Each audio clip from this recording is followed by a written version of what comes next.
Alléluia. Voilà, peuple de Dieu, je vous salue dans le précieux nom de notre merveilleux Sauveur. Et je voudrais vous prier de bien vouloir vous tenir debout pour que nous puissions faire ensemble notre lecture biblique de ce matin. Genèse chapitre 8,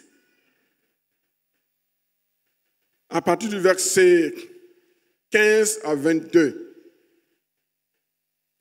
Il est écrit, on pourrait même lire à partir du verset 13.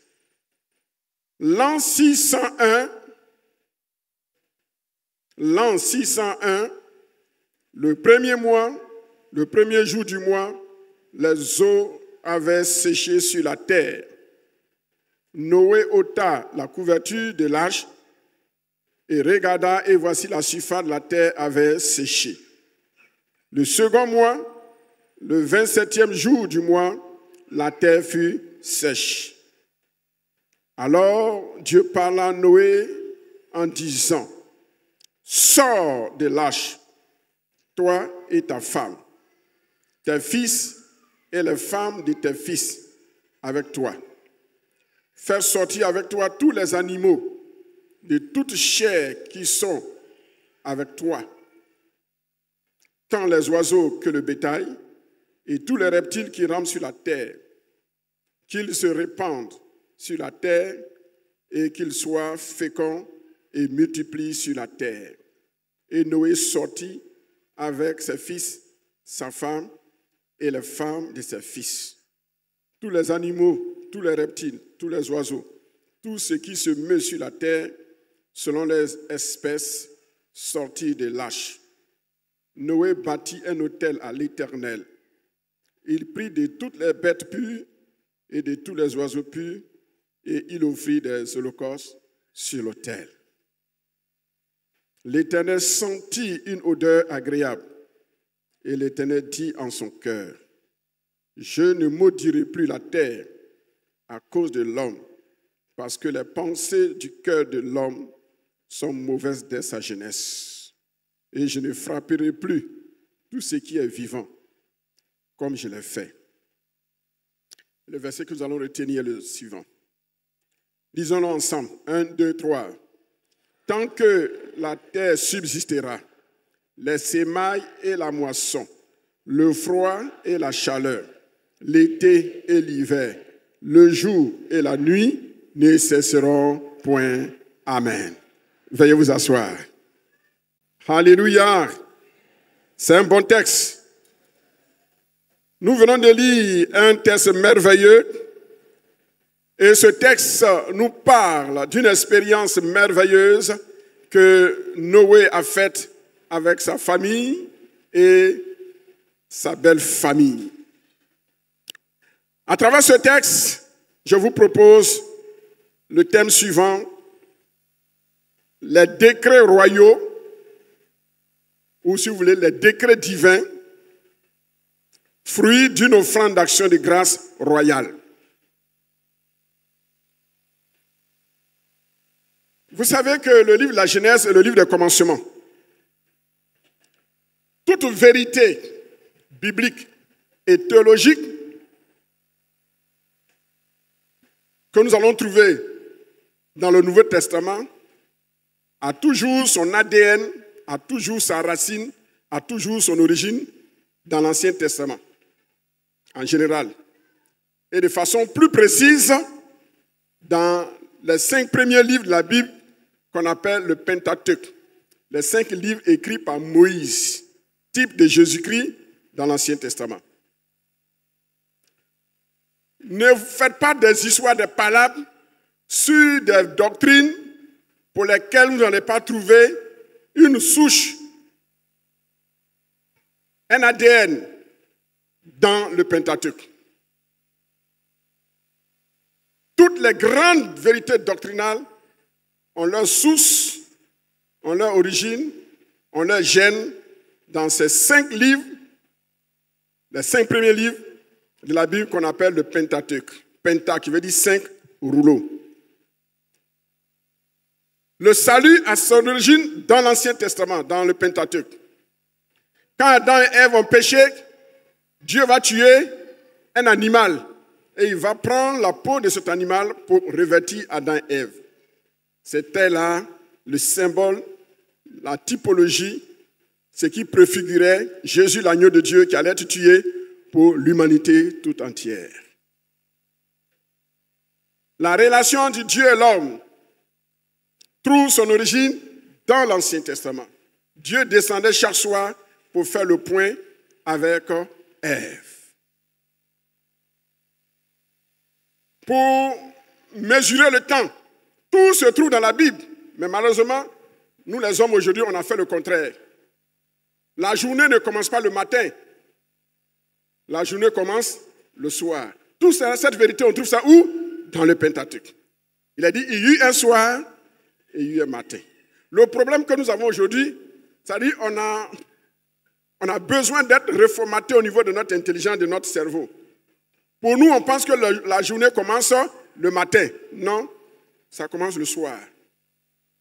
C'est pourquoi, cette année 2024, tu vas te dire, avec quel état de cœur je vais au lit. Ce n'est pas comment je me réveille.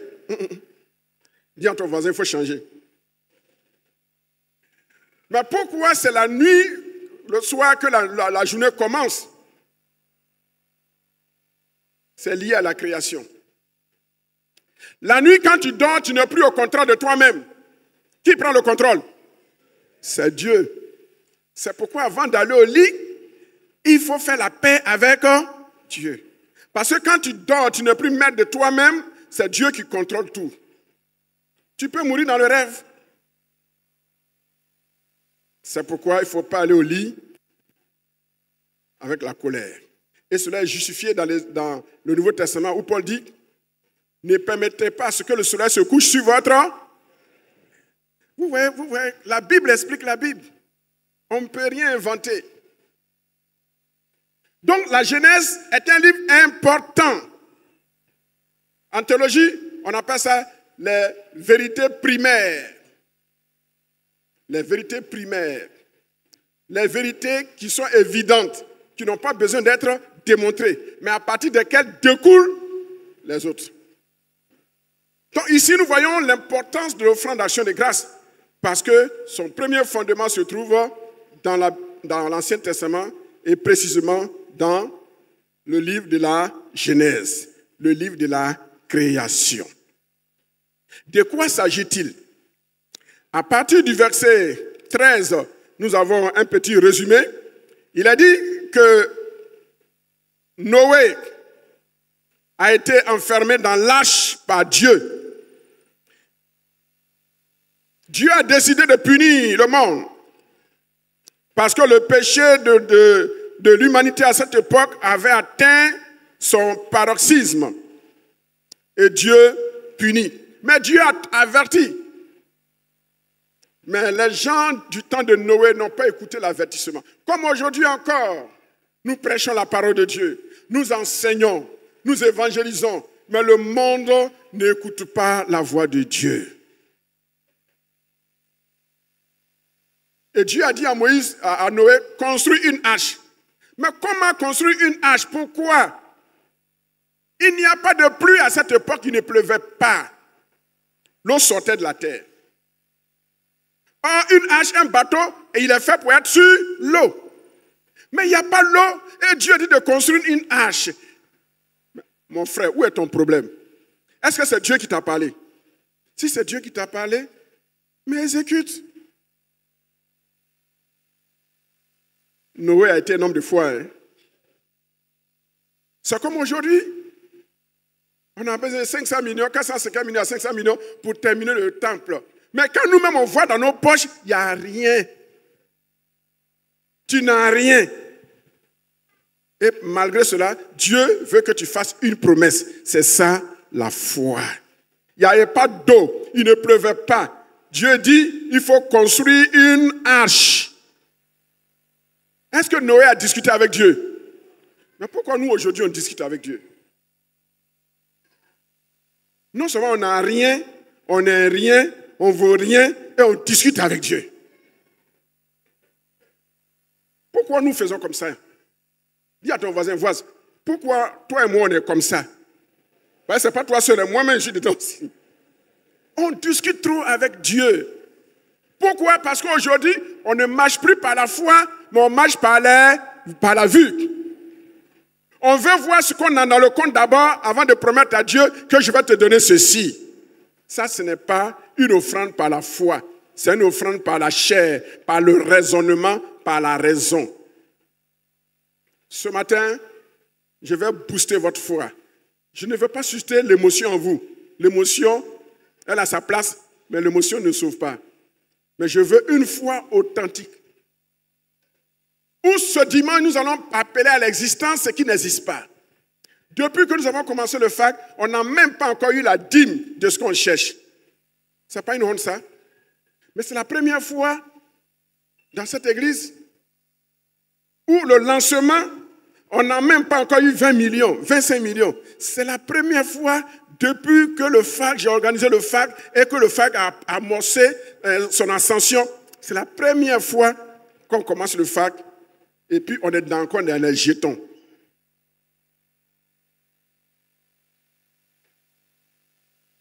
Quand il n'y a plus d'espoir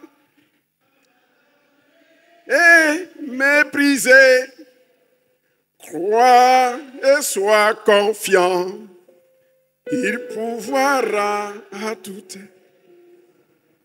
C'est ça.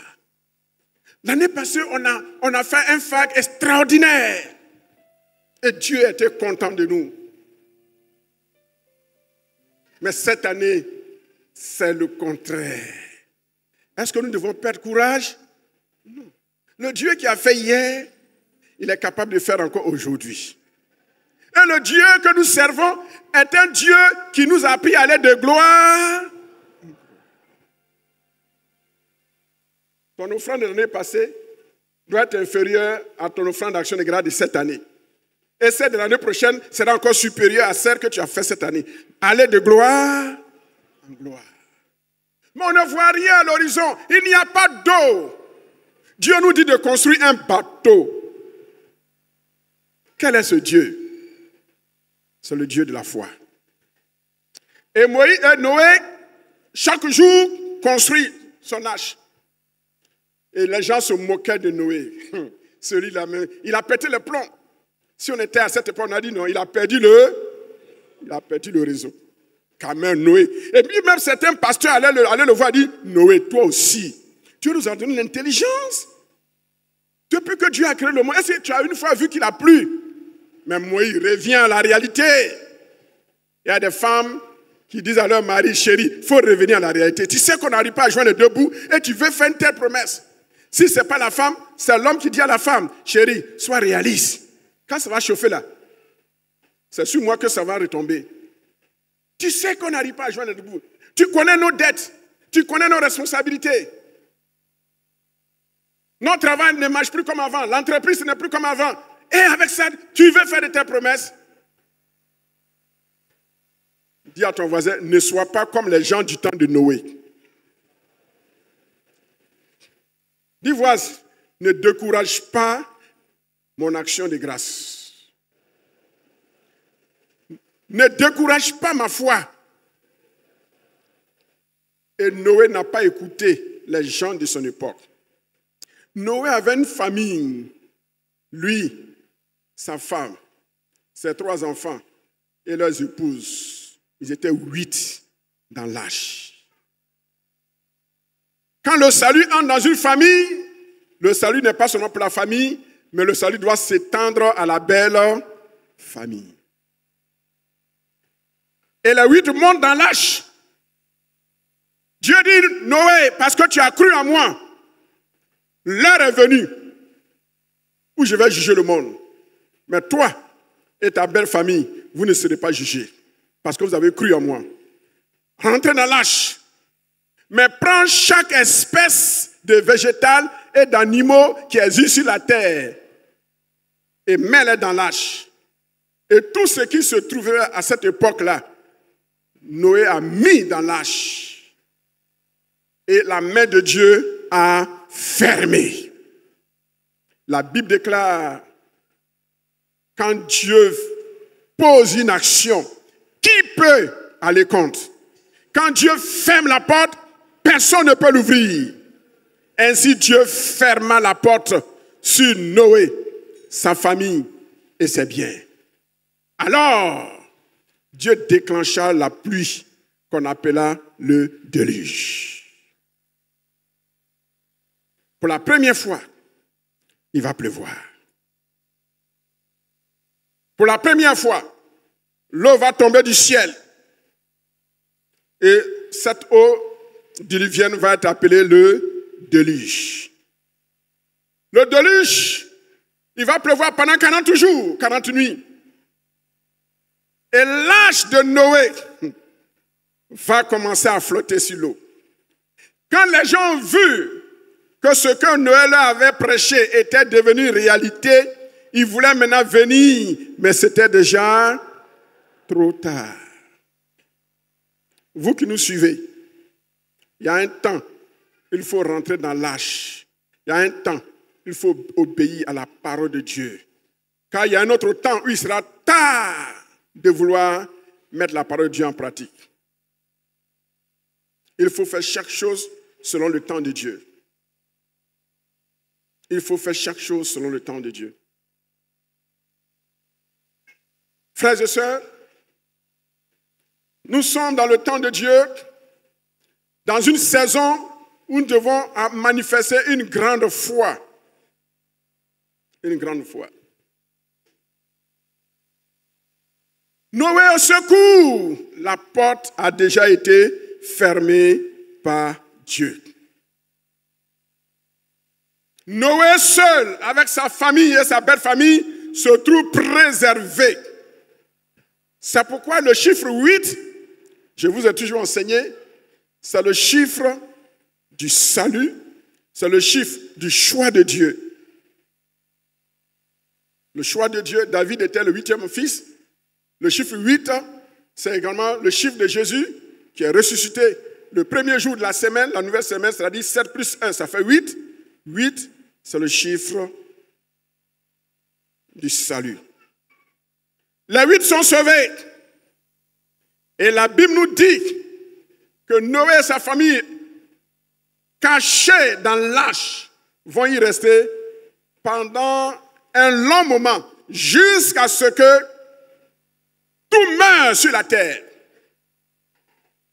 Quand tout est mort, il n'y a plus de vie humaine, végétale, animale, surtout animale,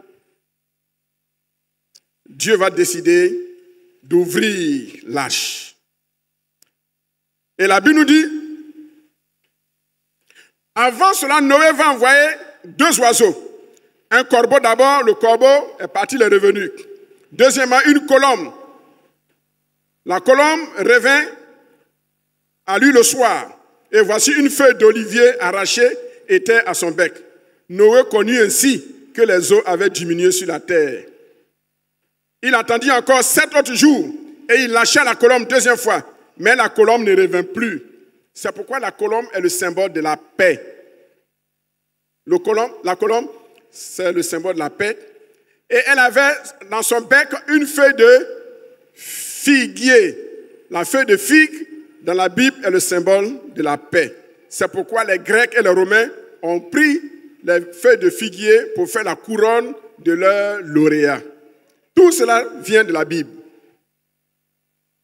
Quand la colombe est revenue avec la tige, Noé s'est dit, les eaux avaient diminué. Mais il y avait un arbre qui avait résisté au déluge, le figuier. Et puis, il a attendu encore 7 jours. Et il lâche la colombe. Quand la colombe est partie cette fois-ci, elle n'est plus revenue. Noé a compris que les eaux avaient diminué.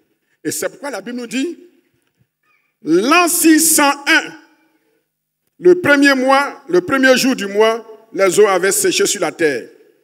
Noé ôta la couverture de l'arche, il regarda et voici la surface de la mer avait séché. Il va attendre le second mois, le 27e jour du mois, la terre fut sèche. Alors, Dieu parla à Noé en disant, sors de l'arche. Oh, j'aime cette phrase. Sors de l'arche. Dieu sauve Noé et sa famille à travers l'arche. Mais l'arche également est le symbole d'une vérité que je vais rapidement, succinctement vous décrire. Quand Dieu dit à Noé, sors de l'arche, le même Dieu qui avait donné l'ordre à Noé d'entrer dans l'arche et de la fermer, c'est le même Dieu. Quand le temps arrive, il dit à Noé, sors de l'arche. De quoi nous parle l'arche? L'arche d'abord représente le lieu de cachette stratégique de Dieu. Dis avec moi, cachette stratégique de Dieu. Pendant les crises, ceux qui ont eu foi en Dieu, Dieu sait toujours les cacher dans un endroit secret. C'est ce que j'appelle la cachette stratégique de Dieu. Pour que Noé ne meure pas, Dieu va le mettre dans un endroit stratégique pour le préserver de la mort avant le temps de Dieu. Je déclare, lève ta main. Dis, en ce 21e siècle, précisément le 4 février de l'an 2024, je te mets sous la protection de Dieu. Et je ne mourrai pas avant le temps de Dieu. Dis, l'arche de Dieu est mon lieu de cachette stratégique. Non seulement moi, ma famille, ma belle famille et tous mes biens. Au nom de... Veuillez vous asseoir. L'arche représente le lieu stratégique, le lieu de cachette stratégique de Dieu, pour nous préserver de la mort avant le temps. Pourquoi Dieu nous met souvent dans des arches, dans des lieux de cachette stratégique? C'est pour que nos adversaires ne découvrent pas notre potentiel. Les jeunes pasteurs, écoutez-moi. Vous voulez qu'on vous voie avant le temps, ce n'est pas bon. Quand il y a un petit miracle Dieu a fait par vous, vous voulez rendre témoignage comme Padre, comme Grand-Ro, ce n'est pas bon. Arrêtez ça. Restez dans l'arche de Dieu, le lieu de cachet stratégique. Parce que quand l'ennemi va te découvrir que très tôt, tu as un tel don puissant et que tu veux le manifester avant le temps de Dieu, il va mettre sur toi tous ses missiles et vouloir te détruire avant le temps de Dieu. Il y a un temps où on reçoit le don. Il y a un temps où on digère le don. Et il y a un temps où on manifeste le don. Et il y a un temps où Dieu nous propulse à la surface de la terre. Est-ce que vous m'entendez? Si vous ne savez pas rester dans l'âge de Dieu, vous allez mourir avant le temps. On va dire, mais où était Dieu? Dieu est souverain. Oui, Dieu est souverain. Mais toi-même, tu as précipité ta mort. J'ai tiré beaucoup de leçons de mes échecs. Je croyais bien faire souvent, mais je me suis rendu compte que j'ai fait beaucoup de gaffes. Mais ce qui est bien chez moi, je reconnais mes fautes et j'apprends vite de mes fautes. Il y a des erreurs que j'ai faites que j'aurais dû ne pas faire. Mais le plus important, c'est de comprendre que tu as mal fait et que tu peux changer avec Dieu. Il y a un temps où on parle. Il y a un temps où Dieu nous propulse. Et la face du monde nous voit. Et quand la face du monde nous voit, ce n'est pas nous qu'on voit, mais c'est Christ qu'on voit à travers nous. Ne cherchez pas à paraître. Aujourd'hui, tout le monde est prophète. Tout le monde est dans prophétikos.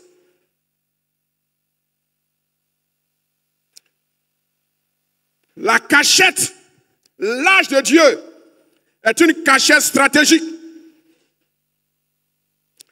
Elle nous préserve de nos adversaires et de nos ennemis et de tous ceux qui sont jaloux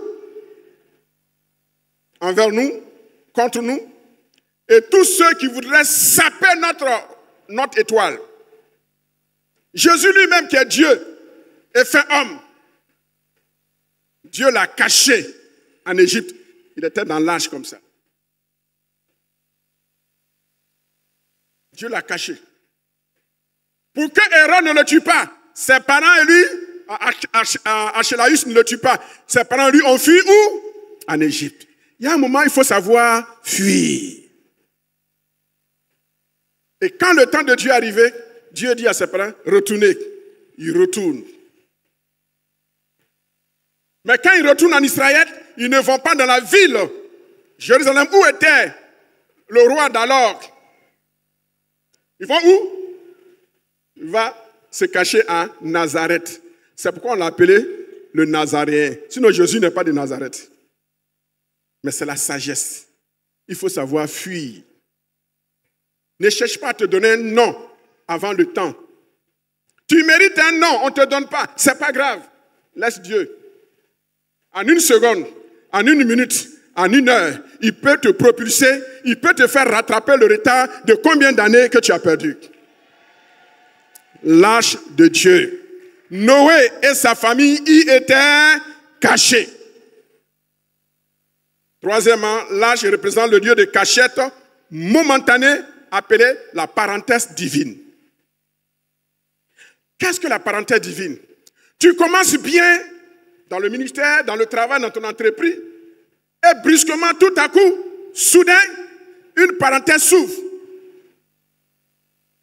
Tu étais prêt à atteindre ton orbite, ta vitesse de croisière, et puis tu as l'impression que la vitesse ne passe plus. Les choses commencent à dégringoler. Ton chiffre d'affaires commence à diminuer. Ton réseau relationnel commence à s'effriter. Tes clients, tu commences à les perdre. Qu'est-ce qui se passe? Oh, je demande, qu'est-ce qui passe ça? Les Anglais disent, what is wrong? Qu'est-ce qui ne va pas? Tu ne comprends pas. C'est la parenthèse de Dieu. Quand Dieu te met dans la parenthèse, même ceux avec qui tu mangeais ne connaissent plus chez toi. Quand Dieu te met dans la parenthèse, ceux que tu as aidés hier et que pendant ta parenthèse, tu penses qu'ils vont t'aider, c'est là qu'ils te tournent le dos. Qu'est-ce qui passe ça? What's wrong? Qu'est-ce qui ne va pas? La parenthèse de Dieu. L'arche de Noé représente la parenthèse. Mais dis-moi, s'il y a une première parenthèse, dis avec moi, s'il y a une première parenthèse, qu'on appelle la parenthèse d'ouverture, il y a une deuxième parenthèse. Parce qu'on parle de ces deux signes qui font la parenthèse. La parenthèse est marquée par un signe à gauche et un signe à droite. Tant que le signe à droite n'existe pas, on ne parle pas de parenthèse. Si ta parenthèse a commencé, assurément, elle va avoir une fin. Mais malheureusement, c'est pendant la parenthèse que beaucoup abandonnent la main de Dieu. Dieu nous met en parenthèse de différentes manières. Nos affaires ne vont plus. Même quelqu'un qu'on met sous discipline, c'est une parenthèse. Mais comment tu te comportes durant la parenthèse? Tu peux rendre ta parenthèse infiniment ouverte si tu te comportes mal. Mais si tu te comportes bien, que tu sais toucher le cœur de Dieu, une parenthèse de 3 ans, Dieu peut la refermer en 6 mois, en 1 an, même en 2 mois, en 3 mois. Quand tu traverses la crise financière, la manière de réagir va déterminer comment Dieu va prolonger ou va raccourcir la parenthèse finale. Dieu a laissé Noé et sa femme dans l'arche pendant plusieurs semaines, plusieurs mois. Mais la Bible nous dit qu'à l'an 601, c'est bien marqué 601, Dieu a fait sécher les eaux sur la terre et Noé ôta la couverture de l'arche. Ce temps-là, il est appelé la saison. Dans la Bible, les saisons sont marquées par un terme grec qu'on appelle le chronos. Et dans la Bible, il y a aussi un autre temps encore, qui est une partie du chronos, qu'on appelle le kairos. L'année 601, c'est une époque, c'est une période. Au verset 14, il a dit, le second mois, le 27e jour du mois, la terre fut sèche. Dans le chronos, il y a un autre temps qu'on appelle le kairos. Il ne faut pas confondre la saison chronos avec le kairos. Le kairos, c'est un temps, un instant T dans le temps chronos. Le jour, l'heure, la minute, la seconde que Dieu a choisi pour fermer la parenthèse, c'est ce qu'on appelle le kairos. Ne te fais pas disqualifier avant que ton kairos n'arrive. Ton bon comportement dans le chronos va déterminer l'accélération de l'arrivée et de l'apparition de ton kairos. Pourquoi la parenthèse n'est-elle pas fermée encore depuis longtemps? Pose-toi la question. Et pose-la à ton voisin. Dis, voisin, pourquoi depuis lors, la parenthèse n'est-elle pas encore fermée? Si tu passes tout ton temps à murmurer, Dieu même on donne, mais on ne voit rien. Quand tu parles ainsi, tu es en train de prolonger la fermeture de ta parenthèse. Mais tu ne comprends pas comme Noé. Tu dis, je fais pour Dieu, je ne fais pas pour un homme. C'est pour Dieu que je le fais. Quand Dieu voit tes pleurs sincères, il va raccourcir ton chronos pour que ton kairos soit manifesté. Il dit, alors Dieu parla à Moïse en disant, sors, toi, ta femme, tes fils et les femmes de tes fils avec toi. Fais sortir tous tes biens. Et il y a un temps pour chaque chose. Ne l'oublions pas. Dieu est sur le point de fermer la parenthèse de certains. Ils sont à deux jours ou 2 temps de la fermeture de la parenthèse et c'est là que ces gens abandonnent. Je vous ai déjà raconté une histoire ici, je ne sais pas s'il est fait. L'histoire de l'araignée. Qui se rappelle? L'araignée avait commis une faute, on l'a mise en prison pour 10 ans. L'araignée a purgé 9 années, 11 mois, 4 semaines, ça fait quoi? 28 jours. 2 jours, ça fait 30 jours. Et demain, c'est le 30e. On va libérer l'araignée. Et c'est aujourd'hui, 30 nuits, que l'araignée tente de se sauver, de s'évader de la prison. Et on met la main sur l'araignée et elle va recommencer sa peine. Dis, je refuse. Dis, je refuse. Cela ne sera pas ma portion. Ni celle de mes enfants, ni celle de ma belle famille, ni celle de mes parents, ni celle de mon église, ni celle de mon entreprise. Au nom de... Quand le kairos arrive, quand le kairos de la bénédiction arrive, c'est là que les tentations se multiplient. C'est là que les tentations se multiplient. C'est là que les compromis se multiplient. Que Dieu nous garde. Que Dieu nous garde. Et que Dieu nous préserve. Alors, Noé qui sort de l'arche, il va poser un acte louable. Au verset 20, il a dit, Noé bâtit un autel à l'Éternel. Premièrement, on a vu le contexte dans lequel le déluge est arrivé. Deuxièmement, on a vu le salut de Noé avec la signification de l'arche. Troisièmement, et je termine, le culte d'action de grâce de Noé et ses implications. Noé bâtit un autel à l'Éternel. Dans la Bible, l'autel est le symbole de la plateforme où le surnaturel rencontre le naturel. Je reprends. L'autel, c'est la plateforme où le surnaturel divin rencontre le naturel humain. Ou encore, si nous voulons, là où le naturel humain va à la rencontre du surnaturel divin. L'autel, c'est un symbole de rencontre. C'est la table sur laquelle nous venons négocier avec Dieu. Pour dire d'abord merci à Dieu. Et Dieu aussi en retour, il va nous dire merci, mes enfants. Vous avez posé un acte louable, vous m'avez glorifié, vous m'avez élevé. Alors comme je suis content, je vais prendre des décrets. Et ce matin, Dieu va signer des décrets.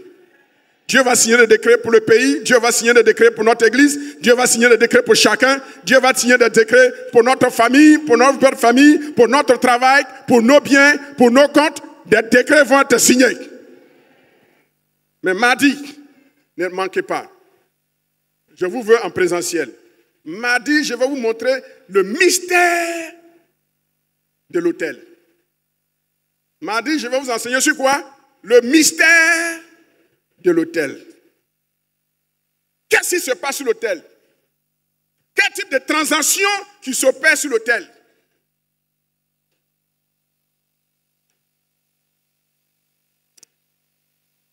Mais pour ce chapitre sur lequel je conclus, l'autel était d'abord un lieu d'adoration. Et le mot adorer signifie apporter un service, un culte. On adore à travers les chants, les hymnes, les cantiques, chants de contemplation, chants d'expression, dansant, jovial. C'est une panoplie, il y a plusieurs styles. L'autel, la valeur de l'autel est déterminée par ce qu'on apporte, qu'on met sur l'autel. J'ai dit quoi? La valeur de l'autel est déterminée par ce qu'on y apporte. L'adoration est symbolisée par un acte. Et cet acte peut être un chant, mais en général, cet acte est beaucoup plus quelque chose de matériel, une offrande. Il a dit, Noé offrit des animaux et des oiseaux purs. Alors nous, les théologiens, on comprend ça, mais on a un problème avec ce texte. Dites-moi, homme de Dieu, lequel? Les animaux purs et les animaux impurs n'existaient pas au temps de Noé. Dans quel livre on a commencé à parler d'animaux purs et impurs? Dans Lévitique, Nombre et Deutéronome. Donc, le concept d'animaux purs et animaux impurs n'existait pas, parce que la loi n'existait pas encore. N'oubliez pas que nous sommes encore au temps des patriarches. Alors, comment se fait-il que l'offrande que Noé fait, la loi n'étant pas rétroactive, la loi n'existait pas encore pour dire que tel animal est pur, tel animal est pur, comment se fait-il que lui, il peut offrir quelque chose qui est pur avant que cette chose ne soit déclarée pure? C'est un mystère, je ne peux pas vous expliquer. Mais en tant que théologien, je vais essayer de vous expliquer. Vous voulez? Est-ce que vous voulez? Qui a écrit le livre de la Genèse? Donc vous avez tout compris. C'est Moïse qui a écrit, par révélation. Donc les animaux que Noé choisissait, Moïse, puisque c'est lui, par lui que le code de la loi est venu, il savait que tel sacrifice correspondait à son temps, à ce qui était pur. Voici la seule explication, tentative d'explication, que les théologiens peuvent donner. Si on ne fait pas recours à Moïse, alors on va dire que c'est un mystère. Frères et sœurs, on ne peut pas tout expliquer. Il y a des actes que tu vas poser cette année. Tu peux ne pas connaître la portée de cet acte, mais c'est plus tard que tu vas comprendre. Ah, mais cet acte que j'avais posé, cet acte a eu de la valeur aux yeux de Dieu. C'est un acte pur. Moi, je pensais que j'avais donné une simple offrande, mais plus tard, Dieu va te montrer que ce que tu as fait a de la valeur à ses yeux. Ne cherche pas à tout comprendre d'abord avant d'agir. Noé n'a pas su si ces animaux étaient purs ou impurs. Il les a offerts. Et c'est plus tard que nous apprenons que c'était des animaux impurs. La valeur de l'offrande se trouve dans le symbole. Quel symbole tu apportes à Dieu à cette offrande d'action de grâce, à cette fête d'action de grâce, à ce festival d'action de grâce. La valeur de l'offrande se trouve aussi dans la dimension du symbole que tu apportes. Et enfin, la valeur de l'offrande se trouve dans la portée, dans la signification de ton offrande. Il est dit, Noé les offrit en holocauste. À cette époque-là, on ne connaissait pas le concept de l'holocauste. C'est Moïse qui a envoyé ça. L'holocauste, c'est l'animal qui est consumé entièrement. Et la Bible dit que c'est une offrande d'une odeur agréable à Dieu. Je vais atterrir. Ton offrande d'action de grâce, sa valeur, se trouve dans le symbole de ta foi, dans la pureté de ton cœur, avec la pureté du cœur avec laquelle tu apportes ton offrande. Mais ton offrande d'action de grâce est déterminée par ce que ça symbolise. Est-ce que c'est une offrande d'holocauste? Est-ce que ça te fait penser à ce que Jésus-Christ a offert à la croix, à travers sa chair lui-même à Dieu, pour plaire à Dieu? L'holocauste de l'Ancien Testament, c'est le symbole, ça préfigurait le sacrifice de Jésus-Christ à la croix. Quand il s'est abandonné totalement entre les mains de son Père. Quelle offrande d'action de grâce vas-tu apporter cette année au Seigneur pour lui dire, Seigneur, reçois cette offrande comme mon holocauste. Même si tu dois vider ton compte, pas sous le coup d'une émotion, s'il te plaît, mais sous le coup de la foi. C'est ça l'holocauste. Quand tu as donné tout et il ne te reste rien, et tu dis, Seigneur, comment je vais faire pour vivre? Et Dieu te dit, ma grâce te suffit. Frère, ce n'est pas facile de faire une promesse. Votre berger qui est devant vous,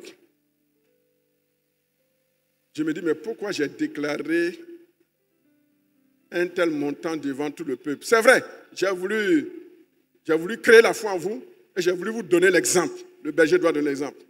Mais actuellement où je suis là, j'ai peur. Où je vais avoir cet argent? C'est ça la foi de Noé.